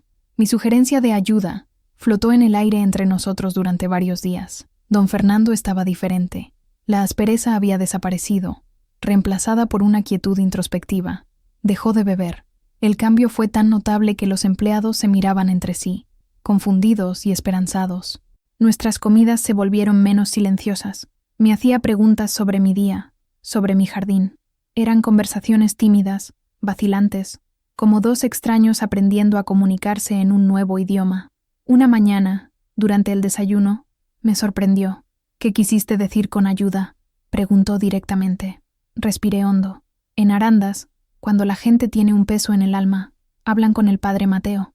El nombre del sacerdote lo hizo ponerse rígido. Don Fernando era un hombre de posesiones, no de fe. Iba a la iglesia en festividades importantes, más por obligación social que por devoción. La idea de confesar sus debilidades a un sacerdote era, yo sabía, profundamente contraria a su naturaleza orgullosa. ¿Un sacerdote?, dijo, con un tono de desdén. ¿Qué puede saber un sacerdote sobre esto? Él sabe sobre el perdón, respondí suavemente, sobre cómo llevar cargas pesadas. Es un buen hombre, don Fernando. Él no dijo nada más, pero vi la idea instalarse en su mente. 2 días después, me pidió que le enviara un recado al padre Mateo, invitándolo a visitar la hacienda, no para un evento social, sino para una conversación privada. El padre Mateo llegó a la tarde siguiente. Era un hombre de mediana edad, con un rostro bondadoso y ojos que parecían haber visto mucho sufrimiento, pero que aún contenían una chispa de esperanza. Me saludó calurosamente en la puerta. «Rosa María, qué bueno verte. Espero que estés bien». Había una preocupación genuina en su voz. «Estoy bien, padre. Gracias por venir». Lo llevé hasta el despacho de don Fernando. Los 2 hombres, tan diferentes en todo, se saludaron con una formalidad cautelosa. «Déjanos, por favor, Rosa María», dijo don Fernando. Cerré la puerta y los dejé solos. Pasé las siguientes horas en un estado de ansiedad. Fui a mi jardín, tratando de distraerme, pero mi mente estaba en el despacho. Esa conversación podría cambiarlo todo, o nada. El sol ya estaba bajo cuando el padre Mateo salió. Parecía cansado, pero había una leve sonrisa en sus labios. Me encontró en el pasillo. «Es un hombre con una carga muy pesada», dijo el padre en voz baja, «pero tiene un corazón que quiere sanar. Eso es lo más importante». Puso su mano en mi hombro. «Hiciste algo bueno, hija mía. Tu compasión fue el primer paso para su curación». Las palabras del padre me llenaron de una emoción que no podía nombrar. Una mezcla de alivio y un extraño sentido de propósito. A partir de ese día, el padre Mateo se convirtió en un visitante regular en la hacienda. Él y don Fernando pasaban horas conversando en el despacho. No sabía de qué hablaban, pero veía los resultados. El cambio en don Fernando era lento, pero profundo. Empezó a sonreír. Eran sonrisas pequeñas, vacilantes, pero genuinas. Comenzó a caminar conmigo por el jardín por las tardes, preguntando los nombres de las plantas, escuchando con interés mientras yo hablaba de mi pequeño santuario. Un día, me vio con las manos sucias de tierra y en lugar de reprenderme, dijo: «Tienes el don de hacer que las cosas crezcan». Esta casa no veía flores de verdad desde hace muchos años. Empezó a tratar a los empleados con una amabilidad que los sorprendía. Preguntaba por sus familias, agradecía su trabajo. La atmósfera de miedo en la esperanza comenzó a disiparse, siendo reemplazada por un respeto cauteloso que gradualmente se transformó en afecto. La intervención del padre fue crucial. Le dio a don Fernando las herramientas para entender y perdonarse a sí mismo, para liberarse de la sombra de su padre. Pero yo sabía, en el fondo, que el verdadero cambio había comenzado esa noche, con un plato de sopa. Comenzó con un simple acto de compasión que abrió una puerta que había estado cerrada durante 50 años. Él estaba sanando, y de una forma inesperada, la casa entera estaba sanando con él. Las semanas se convirtieron en meses, y la hacienda La Esperanza se volvió un lugar irreconocible. La quietud que antes era opresiva ahora era pacífica. Las risas de los empleados se podían oír ocasionalmente en la cocina, un sonido que antes habría sido impensable. La casa parecía respirar de nuevo. La transformación de don Fernando continuó. Vendió su colección de armas de caza, diciendo que ya no tenía estómago para eso. Reemplazó los sombríos retratos de sus ancestros en el pasillo por paisajes vibrantes de artistas locales. Empezó a leer, no libros de contabilidad, sino poesía y novelas que el padre Mateo le prestaba. Nuestra relación también evolucionó hacia algo que nunca podría haber previsto. No se volvió romántica, de ninguna manera. El abismo de edad y experiencia entre nosotros era demasiado grande para eso. En cambio, desarrollamos una amistad tranquila, basada en un respeto mutuo. Conversábamos sobre libros, sobre los acontecimientos del día, sobre los planes para la cosecha. Él escuchaba mis opiniones con una atención genuina, me animó a expandir mi jardín, poniendo trabajadores a mi disposición para construir bancales elevados y un pequeño vivero. El jardín se convirtió en un proyecto nuestro, un símbolo de la nueva vida que estaba floreciendo en la hacienda. Una tarde, estábamos sentados en el porche, observando la puesta de sol pintar el cielo sobre los campos de agave. «Sabes, Rosa María», dijo, con voz pensativa, «pasé la mayor parte de mi vida acumulando cosas, tierras, dinero, objetos. Pensaba que eso me haría fuerte, que me protegería de la debilidad que veía en mi padre, pero solo estaba construyendo una prisión más bonita». Se giró hacia mí, sus ojos claros y libres de la niebla del alcohol y la rabia. «Tú me enseñaste que la verdadera fuerza no está en lo que poseemos, sino en lo que podemos dejar ir, en la capacidad de perdonar y en el coraje de cambiar». Sus palabras me conmovieron profundamente. No me había propuesto enseñarle nada, solo había reaccionado, primero con miedo, luego con resiliencia y finalmente con compasión. Pero, al hacerlo, había catalizado su transformación. También empezó a hablar de Guadalupe, su primera esposa. Las historias estaban llenas de arrepentimiento. Admitió que su obsesión por el trabajo y por borrar la deshonra de su padre la había alejado. La descuidó, la aisló, hasta que un día ella simplemente no aguantó más y se fue, volviendo con su familia a Guadalajara. «La culpé durante años», confesó. «Le dije a todos que era débil, que no era adecuada para ser una Morales, pero la verdad es que yo era el débil. La ahuyenté con mi miedo y mi orgullo. Oír hablar de Guadalupe no me causó celos. Al contrario, sentí una profunda empatía por esa mujer que nunca conocí, que había sufrido de una forma similar a la mía. El cambio en don Fernando no era solo interno. Empezó a usar su riqueza de maneras diferentes. Financió la construcción de una nueva escuela en el pueblo. Donó una cantidad significativa a la clínica local. Él, que antes era temido, comenzó a ser respetado de una nueva manera, no por su poder, sino por su generosidad. Lo observaba, maravillada. El hombre que me compró, que me aprisionó, se estaba convirtiendo en alguien a quien admiraba. No era amor, pero era un afecto profundo y sincero. Un afecto por un hombre que tuvo el coraje de enfrentar a sus demonios en la vejez y elegir un camino diferente. Se estaba redimiendo, y al hacerlo, estaba, sin saberlo, preparando el camino para mi propia liberación. Alrededor de un año después de la noche de la crisis, don Fernando me llamó a su despacho.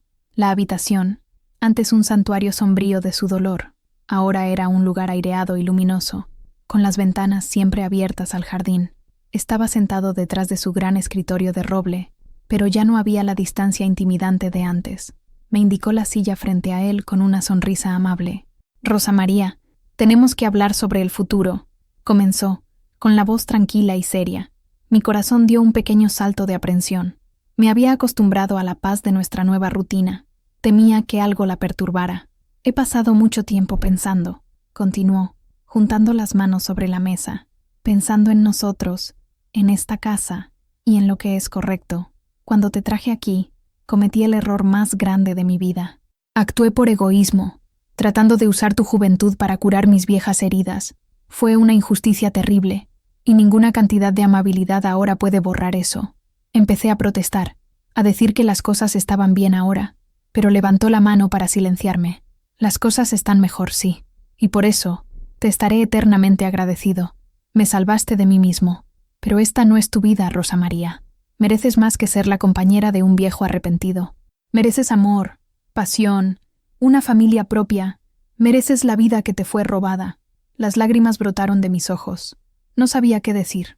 «He hablado largamente con el padre Mateo y con mis abogados en Guadalajara», dijo, y su siguiente frase me dejó sin aliento. «Voy a anular nuestro matrimonio». Anular. La palabra resonó en la habitación. Libertad. Era algo que había deseado tan desesperadamente, pero en lo que, en los últimos meses, había dejado de pensar, resignada a mi vida pacífica, pero incompleta. «Nuestro matrimonio fue una farsa desde el principio», dijo, con una honestidad brutal. «No fue consumado por amor, ni por libre voluntad. La Iglesia estará de acuerdo en que no es válido a los ojos de Dios. Legalmente, será como si nunca hubiera ocurrido». Lo miré, aturdida, tratando de procesar la enormidad de lo que me estaba ofreciendo. Me estaba devolviendo mi vida. Y después, logré susurrar. «Después, serás libre», dijo, una sonrisa triste en sus labios. Ya he tomado las medidas. Te he comprado una pequeña casa en Arandas. No es grande, pero es tuya. Tiene un pequeño patio donde puedes tener tu propio jardín. También he depositado una suma en una cuenta bancaria a tu nombre. No es un pago, por favor. No pienses eso. Es una disculpa. Una forma de intentar reparar lo que rompí, para que nunca más dependas de la voluntad de ningún hombre. La generosidad de su gesto era abrumadora. No solo me estaba liberando, estaba asegurándose de que mi libertad fuera real, de que tuviera independencia. Yo no sé qué decir, don Fernando, tartamudeé, las lágrimas corriendo libremente ahora. No digas nada, dijo, con la voz entrecortada. Solo acéptalo. Permite que este viejo haga lo correcto, al menos una vez en su vida. Tú me diste una segunda oportunidad de vivir. Ahora, yo te estoy devolviendo tu primera. En ese momento, el último vestigio de resentimiento que podría haber guardado hacia él se disolvió por completo. Sentí una ola de gratitud y afecto tan inmensa que me levanté, rodeé el escritorio y por primera vez lo abracé. Fue un abrazo vacilante, torpe, pero lleno de significado. Él me abrazó de vuelta y sentí sus hombros temblar. Ambos estábamos llorando. Llorando por el pasado doloroso, por el extraño viaje que compartimos y por el futuro que se abría, lleno de posibilidades inciertas, pero, por primera vez en mucho tiempo, lleno de esperanza. La decisión estaba tomada. La jaula dorada estaba a punto de abrirse. El proceso de anulación fue discreto y rápido, facilitado por la influencia de don Fernando y el testimonio sincero del padre Mateo. En pocas semanas, ya no era la señora Morales. Legalmente, volvía a ser Rosa María Hernández, una mujer soltera. La sensación era extraña, como quitarse un zapato apretado que has usado durante tanto tiempo que has olvidado cómo es caminar descalza. El día de mi partida de la hacienda fue agridulce. Los empleados se alinearon para despedirse, no con la formalidad de antes, sino con abrazos genuinos y lágrimas en los ojos. Sofía me abrazó con fuerza. «Te voy a extrañar, Rosa María», susurró. «Trajiste luz a este lugar». «Y tú fuiste mi primera amiga aquí», respondí, con la voz entrecortada. «Visítame en Arandas». Don Fernando me esperaba afuera, cerca de una carreta cargada con mis pocas pertenencias personales. Me entregó un sobre que contenía los documentos de la casa y la libreta del banco. «Todo está aquí», dijo. «La casa está lista. Mandé que la limpiaran y la amueblaran de forma sencilla. El resto lo harás a tu gusto. Es más de lo que podría imaginar. Gracias, Fernando». Fue la primera vez que usé su nombre de pila, y me pareció correcto. Él sonrió, una sonrisa genuina y triste. «Ve en paz, Rosa María, y sé feliz. Mereces toda la felicidad del mundo». Me ayudó a subir a la carreta. El mismo cochero que me había llevado ese día fatídico al pueblo, ahora me llevaría de vuelta, a mi libertad. Mientras la carreta se alejaba por el largo camino de eucaliptos, miré hacia atrás. Fernando permaneció de pie, observando, una figura solitaria frente a la gran Casa Blanca. No parecía un hacendado poderoso, sino solo un hombre, despidiéndose de una amiga querida. La llegada a Arandas fue como despertar de un largo sueño. La casa que me dio estaba en una calle tranquila, no muy lejos de la casa de mis padres. Era pequeña, encalada de blanco, con una puerta azul y ventanas que daban a la calle. En la parte de atrás había un patio de tierra apisonada, esperando convertirse en un jardín. Mi familia me recibió con una mezcla de conmoción, alivio y culpa. Mi padre, en particular, apenas podía mirarme a los ojos. Había envejecido, y el peso de su decisión estaba grabado en su rostro. «Perdóname, mija», dijo, con la voz ronca. «Pensé que estaba haciendo lo mejor, pero estaba ciego por la ambición. Casi te destruí». Lo abracé. «Todo está en el pasado, papá. Miremos hacia adelante». El perdón fue fácil. Había aprendido mucho sobre el perdón en la esperanza. Los primeros días fueron de reajuste. Aprender a vivir sola, a tomar mis propias decisiones. Era emocionante y un poco aterrador. Las vecinas me miraban con curiosidad. Los susurros me seguían cuando iba al mercado. La historia de cómo la esposa de don Fernando Morales de repente volvió a ser la soltera Rosa María Hernández era el mayor misterio del pueblo. Los dejé especular. Mi historia era mía, y no sentía la necesidad de explicarla. Comencé a trabajar en mi patio, sintiendo la alegría familiar de hundir las manos en la tierra. Planté flores, verduras y un pequeño brote de rosal que Mateo, el viejo jardinero de la hacienda, me dio como regalo de despedida. La vida se estaba volviendo mía de nuevo, con cada amanecer que veía desde mi propia ventana, con cada comida que preparaba en mi propia cocina, sentía que el peso del pasado se disipaba. Era libre, libre para respirar, para soñar, para ser yo misma. El peso de los anillos en mi dedo había desaparecido, y mis manos estaban ligeras, listas para construir un nuevo futuro. No sabía lo que me deparaba, pero por primera vez en más de un año, lo enfrentaba no con miedo, sino con un corazón abierto y esperanzado. Algunas semanas después de instalarme en mi nueva casa, recibí una visita inesperada. Era un mensajero de la Hacienda La Esperanza, trayendo una carta de Fernando. Abrí el sobre con curiosidad. La carta no era para mí. Era un sobre más pequeño, sellado, dirigido a la señora Guadalupe Vargas, con una dirección en Guadalajara. Adjunta, había una nota de Fernando para mí. Rosa María, escribí esta carta, pero durante semanas no tuve el coraje de enviarla. Quizás sea orgullo, quizás miedo al rechazo. Tú, que tienes más coraje del que yo jamás tendré, quizás puedas ayudarme. Si algún día vas a Guadalajara, o conoces a alguien de confianza que vaya, ¿podrías entregar esta carta por mí? Si no, lo entenderé. Quémala, y olvida la petición de este viejo tonto. Con eterna gratitud, Fernando. Sostuve la carta para Guadalupe en mis manos. Sentí el peso de las palabras no leídas, del arrepentimiento y la esperanza contenidos en ese sobre. Fernando estaba dando un paso más en su viaje de redención, intentando reparar la primera y más grande fractura de su vida, y me estaba pidiendo a mí, la mujer a la que había agraviado, que fuera su mensajera. Era un acto de inmensa confianza. No tenía planes de ir a Guadalajara, una ciudad grande e intimidante para mí, pero el destino, al parecer, tenía otros planes. La semana siguiente, mi tía, que vivía cerca de Tlaquepaque, en las afueras de Guadalajara, enfermó, y mi madre me pidió que fuera a ayudarla por unos días. Era la oportunidad perfecta. El viaje en autobús fue largo, pero el ajetreo de la gran ciudad me distrajo. Encontré la casa de mi tía, la cuidé, y en mi último día, con el corazón en la boca, tomé la carta y fui a buscar la dirección de Guadalupe. Estaba en un barrio tranquilo, de clase media, con casas bien cuidadas y jardines floridos. La casa de Guadalupe era modesta, pero encantadora, con paredes amarillas y una enredadera de flores moradas cubriendo la entrada. Respiré hondo y llamé a la puerta. Una mujer abrió.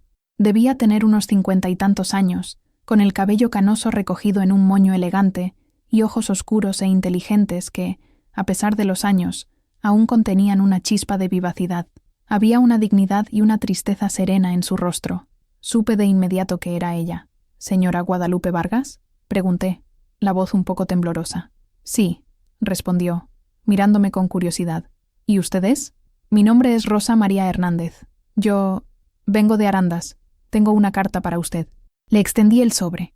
Cuando vio el remitente, su rostro palideció. Su mano tembló ligeramente al tomar la carta. Miró del sobre a mi rostro, la confusión y la sospecha en sus ojos. Usted es la... comenzó, pero no pudo terminar la frase. Fui su esposa, completé suavemente, pero ya no lo soy.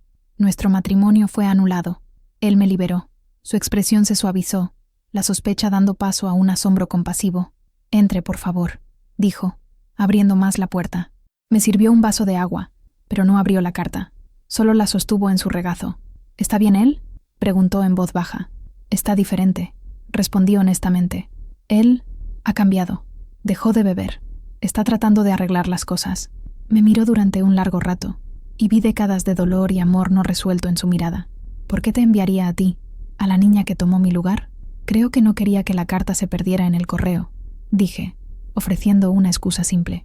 Pero ambas sabíamos que era más que eso. Era un círculo cerrándose. Y yo nunca tomé su lugar, señora. Nadie podría. La casa entera aún la extrañaba. Una lágrima solitaria corrió por su rostro. La secó rápidamente. Gracias por traer esto, Rosa María, dijo, con una dignidad que me conmovió. Fue muy amable de su parte. Me levanté para irme, sintiendo que mi parte estaba cumplida. La dejé con sus fantasmas y con la posibilidad de un nuevo comienzo. Al salir, no sentí celos ni resentimiento. Sentí una extraña conexión con esa mujer. Éramos dos extremos de la misma historia, dos mujeres cuyas vidas habían sido irrevocablemente moldeadas por el mismo hombre roto, y deseaba, con todo mi corazón, que la carta que entregué le trajera la misma paz que yo estaba empezando a encontrar. Regresé a Arandas con la sensación de haber cerrado un capítulo importante, no solo para Fernando, sino también para mí. Al entregar esa carta, me desvinculé por completo de mi pasado como señora Morales. Ahora, era solo Rosa María, dueña de mi casa, de mi jardín y de mi futuro. La vida en el pueblo se calmó. La gente se acostumbró a mi presencia y a mi situación inusual. Mi independencia, inicialmente vista con sospecha, comenzó a ser admirada. Vivía de forma sencilla, vendiendo las verduras y las flores de mi jardín en el mercado, lo que me daba un pequeño ingreso y un gran orgullo. Pero había una presencia en Arandas que evitaba y anhelaba en la misma medida. Miguel Ángel. Lo veía de vez en cuando, a distancia, en el mercado, en la plaza, saliendo de la iglesia. Nuestras miradas se cruzaban, pero ambos desviábamos la vista rápidamente, como si el contacto fuera una brasa caliente. Había un abismo de dolor, malentendidos y un año perdido entre nosotros. No sabía qué pensaba él de mí. Probablemente me veía como la muchacha que lo abandonó por riqueza y que ahora, por algún capricho del destino, estaba de vuelta. Un día, estaba cuidando mis rosales en el patio cuando oí un golpe en el portón trasero. Mi corazón se disparó. Era él. Miguel Ángel estaba parado allí, con el sombrero en las manos, el rostro serio. Parecía mayor, más cansado que el muchacho que recordaba, pero sus ojos color miel seguían siendo los mismos. Rosa María, dijo, la voz un poco ronca. Miguel, respondí, secándome las manos sucias de tierra en el delantal. Nos quedamos en silencio por un momento, el aire pesado con todo lo que no se había dicho. Yo oí que habías vuelto, dijo finalmente. Oí las historias. Ninguna de ellas parecía tener sentido. Las historias rara vez lo tienen, dije, con una pequeña sonrisa triste. ¿Puedo pasar?, pidió. Asentí y abrí el portón. Entró en mi pequeño jardín, mirando a su alrededor. Sus ojos se posaron en las herramientas, en la tierra removida, en las flores que empezaban a brotar. ¿Construiste todo esto tú sola?, preguntó sorprendido. Sí, me gusta trabajar con la tierra. Me recuerda a casa. Se acercó, deteniéndose a una distancia respetuosa. Necesito saber la verdad, Rosa. ¿Qué pasó? ¿Por qué volviste? Y entonces, por primera vez, le conté mi historia. No la versión de los chismosos, sino la verdad. Le conté sobre la coacción de mi padre, sobre el miedo y la soledad en la hacienda. Le conté sobre el colapso de Fernando, sobre su dolorosa transformación y sobre el acto de bondad que me liberó. Hablé durante casi una hora, sin interrupción. Miguel escuchó, el rostro impasible, los ojos fijos en mí, absorbiendo cada palabra. Cuando terminé, el silencio volvió, pero esta vez era un silencio de comprensión. Te odié, Rosa, dijo, la voz baja y llena de dolor. Pensé que me habías cambiado. Pensé que nuestro amor no significaba nada. Significaba todo, susurré, las lágrimas que había contenido finalmente escapando. Fue lo único que me mantuvo viva en ese lugar.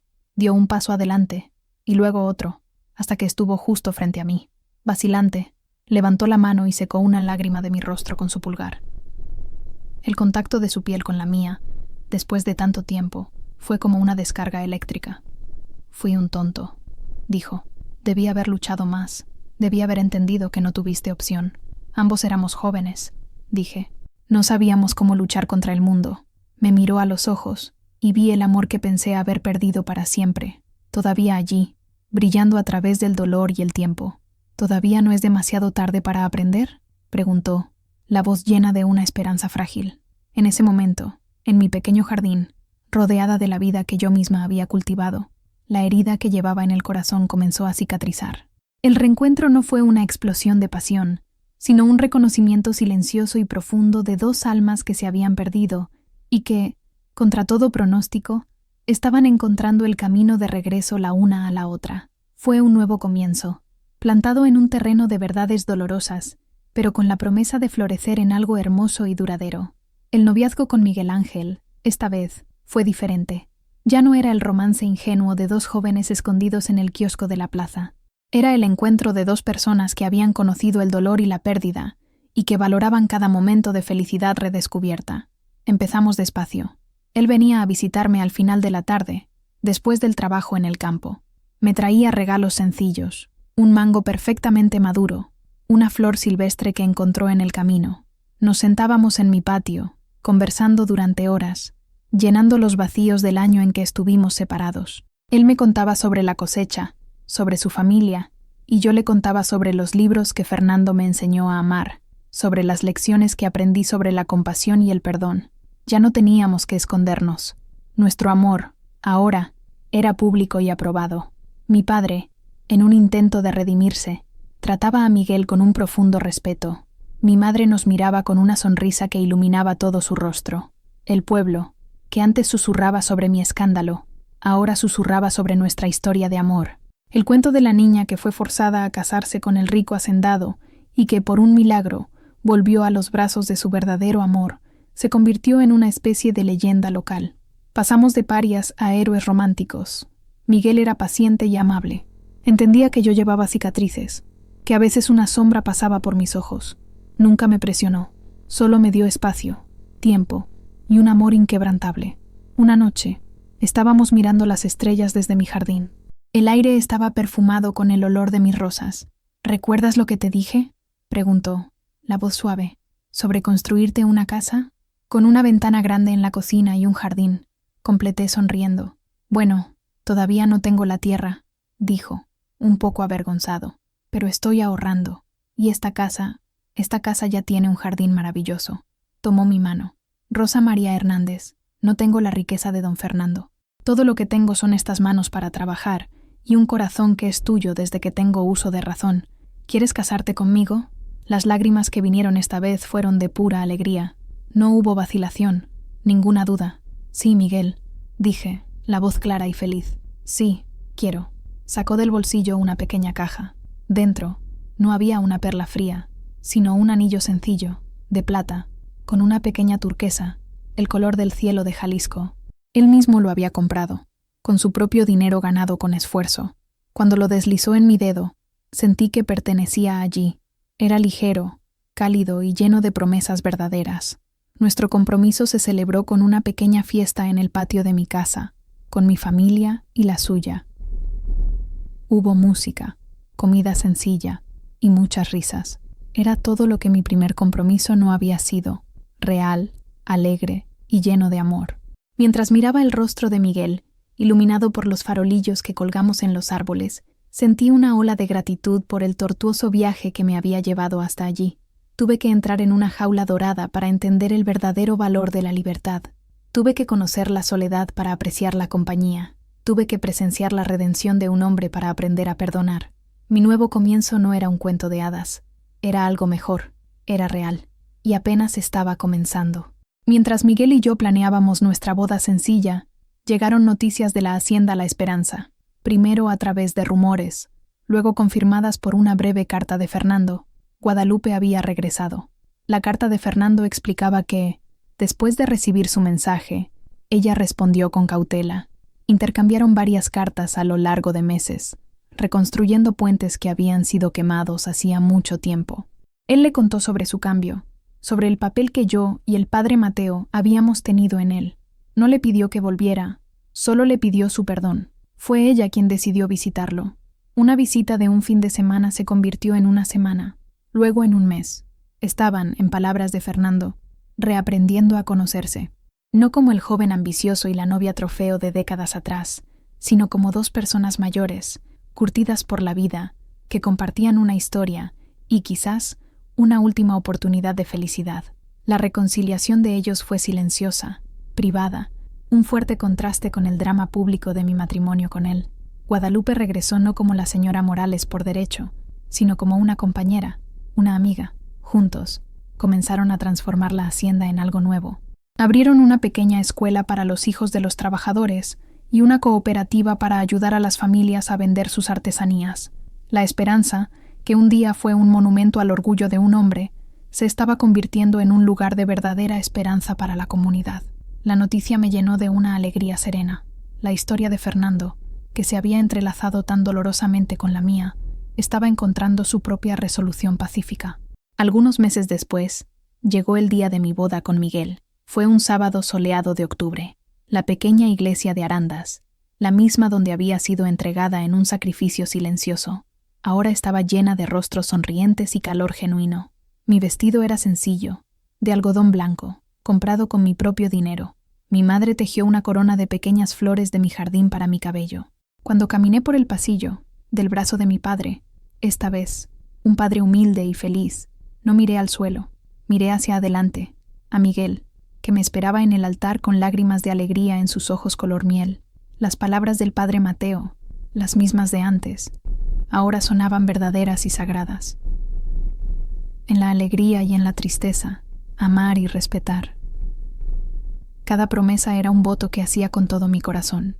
Cuando dijo, ¿puede besar a la novia?, el beso de Miguel fue tierno, profundo y lleno de todo el amor que habíamos guardado durante tanto tiempo.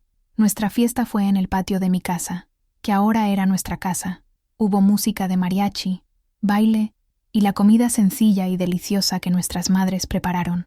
Era una celebración de la vida, de la resiliencia y del amor que se negó a morir. En un rincón, vi a mi padre conversando y riendo con el padre de Miguel. Dos familias, antes separadas por una propuesta vergonzosa, ahora unidas por nuestra felicidad. Más tarde esa noche, cuando los últimos invitados se fueron, Miguel y yo nos quedamos solos en nuestro jardín, bajo las estrellas. Me abrazó por la espalda, mientras yo miraba el rosal que había venido de la hacienda, ahora lleno de capullos. «Lo conseguiste, Rosa María», susurró en mi oído. «Tienes tu jardín». Me giré en sus brazos y lo besé. «Lo conseguimos, Miguel. Tenemos nuestro jardín». Ese día hubo, de hecho, 2 bodas. Una fue la reunión silenciosa y madura de 2 almas en una gran hacienda, arreglando lo que estaba roto. La otra fue la celebración alegre y esperanzadora de un amor joven que había sobrevivido a su mayor prueba. 2 historias, 2 parejas, encontrando, cada una a su manera, un camino a casa. Ahora, muchos años después, sentada en el porche de esa misma casita, que con el tiempo ampliamos, veo el sol ponerse sobre los campos de agave que ahora son nuestros. Miguel, con su cabello completamente blanco, pero con los mismos ojos color miel, dormita en una mecedora a mi lado. El sonido de las risas de nuestros nietos resuena en el patio, donde corren por el jardín que ha crecido y florecido conmigo a lo largo de las décadas. Mi vida con Miguel fue todo lo que soñamos y más. Fue una vida sencilla, tejida con los hilos del trabajo duro, la honestidad y un amor profundo y constante. Tuvimos 4 hijos, que nos dieron 8 nietos, cada uno una bendición, cada uno una prueba de que el amor puede, de hecho, conquistarlo todo. Nunca más volví a la hacienda La Esperanza. Fernando y yo intercambiamos cartas de Navidad durante muchos años. Me contaba sobre sus proyectos con Guadalupe, sobre la paz que encontraron en la vejez. Guadalupe siempre añadía una pequeña nota, con su caligrafía elegante. Desarrollamos una amistad improbable, a distancia, unidas por nuestra historia compartida. Fernando falleció pacíficamente mientras dormía hace más de una década, y Guadalupe se reunió con él algunos años después. Dejaron la hacienda a una fundación que continúa el trabajo que comenzaron, sirviendo a la comunidad. Su historia, como la mía, terminó en paz. A veces, cuando miro mis manos, ahora arrugadas y manchadas por la edad y el trabajo en el jardín, todavía siento el peso fantasma de esos 2 anillos, la perla fría de la posesión y la alianza de oro del deber. Me recuerdan a la niña de 17 años que pensó que su vida había terminado. Pero también me recuerdan que los giros más oscuros de la vida pueden, a veces, llevarnos a los destinos más luminosos. Mi historia no es un cuento de hadas. Es una historia sobre la crueldad que puede nacer del dolor y sobre la compasión que puede curarla. Es sobre la fuerza de la promesa de una madre y la resiliencia de un amor joven. Es sobre un hombre que aprendió a perdonarse a sí mismo y otro que aprendió a esperar. Aprendí que la vida nos da muchas estaciones. Viví un invierno de miedo y soledad, pero dio paso a una primavera de redescubrimiento, a un verano de amor y plenitud, y ahora, al otoño dorado de mi vida, donde recojo los frutos dulces de la paz y la gratitud.